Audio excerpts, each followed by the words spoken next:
decir que soy una mujer, digo que soy mujer y en el Facebook lo tengo como mujer y me encanta, total, si no miento ahí, donde voy a mentir personalmente. Pero me parece que no es una cuestión, cada uno puede pensar del otro lo que quiera y eso está claro, y cada uno puede tener la verdad acerca del otro también la que quiera. Lo que no se puede permitir es la falta de respeto al otro. Me parece que ahí no, me parece que Florencia está en todo su derecho de ser tratada como ella quiera, porque uno no trata al que tiene enfrente como uno piensa, sino como el otro se sienta cómodo, pero es una cuestión educacional y es una cuestión de buenos modos. Es como, básicamente si vamos a, cuando somos niños, nuestros padres te dicen, al más grande lo tenés que tratar de usted, y muchas veces vos cuando estás entre tus amigos decís, esta vieja de mes, pero cuando la tenés enfrente a la vieja, le decís, ¿cómo le va, señora? ¿Cómo anda?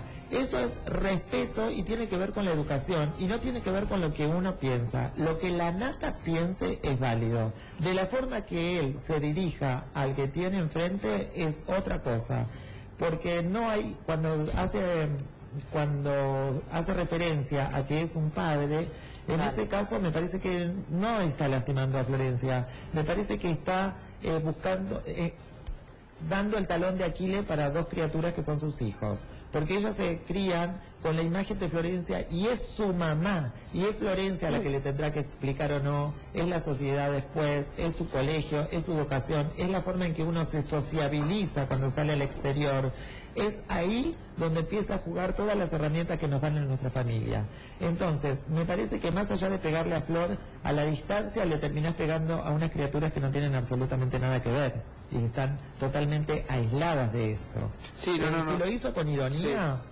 Sí, yo lo quiero sacar de lado, obviamente, al tema de los chicos, pero yo vos es que lo otro día cuando Florencia la ve decía que... Es imposible sacar, porque no se te puede venir otra cosa a la cabeza, ¿entendés? Porque uno ya es una persona grande y una persona inteligente y con conocimiento, pero desde ahí yo siempre apoyo a Florencia en este sentido. Me parece que uno, viste, dice, a mí todo el tiempo me dice, ay, por favor, nunca pierda la humildad con respecto a Florencia, que esto, que lo otro. Florencia tiene todo el derecho a sentirse como quiera y a defender y a posicionarse frente a su familia como quiera. Después, si uno deja de admirarla o deja de estar de acuerdo, es otro problema, pero hay que respetarla como mujer, a ella y un montón de chicas, porque yo conozco un montón de chicas trans que no tienen hijos, no tienen familias, incluso trabajan ejerciendo prostitución en el lawn tennis y nunca harían un chiste como lo hago yo. O sea, tampoco lo que trato de dejar es que tampoco yo quiero ser ahora ejemplo de nada, porque viste que lo que quiero quedar en claro que yo me río de mi historia, yo me río de mí, yo sé bien que tengo abajo de mi pollera, no me avergüenza, me gusta ser quien soy, me encanto, más allá de que si me puedo tratar de feo o no, pero es una decisión mía y es sumamente personal, lo que no significa que ahora, como aparecí yo como personaje y todo el mundo me puede decir, traba, es feo, no tenés dientes, sos viejo, sos huérfano, sos esto, dentro de poco me va a faltar el brazo porque se me está cayendo con la danza. No quiere decir que porque para mí esté permitido, para cualquier chica que vaya a pasar, que es una chica traba, le diga, ¿qué haces, traba? ¿De dónde venís? No. Claro, porque son muchos años de lucha, Alicia, además. Vos sabés que formalmente quieren hacer, Santiago, una denuncia contra Jorge Lanata, la asociación, la Federación de Gays, Lesbianas y Trans, por estos dichos de Jorge Lanata en Radio Mitre. Sí, pero más allá de esto, porque esto lo digo formalmente. Sí, hay una cuestión, obviamente, que Flor de la B es el personaje más emblemático. Digamos, llegó tan lejos, se transformó en una superestrella, formó su familia.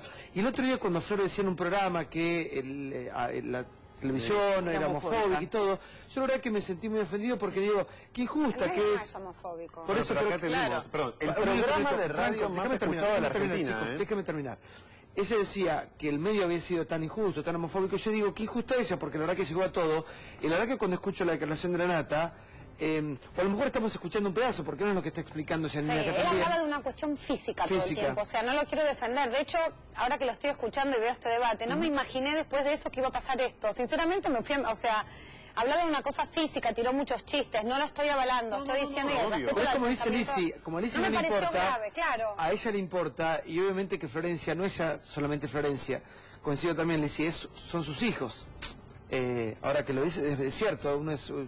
una familia. Nata dice, no sos madre, Florencia, sos padre. Esta me parece que es la frase que... Desafortunada. Exactamente. Establecer una diferencia, tan solo quiero decir, esto hay una diferencia enorme entre opinar, cada uno efectivamente en democracia puede opinar lo que quiere, y otra cosa muy diferente es comunicar. Son dos cosas completamente distintas. La Nata es un comunicador en un programa Encima Hoy super líder en la radio argentina.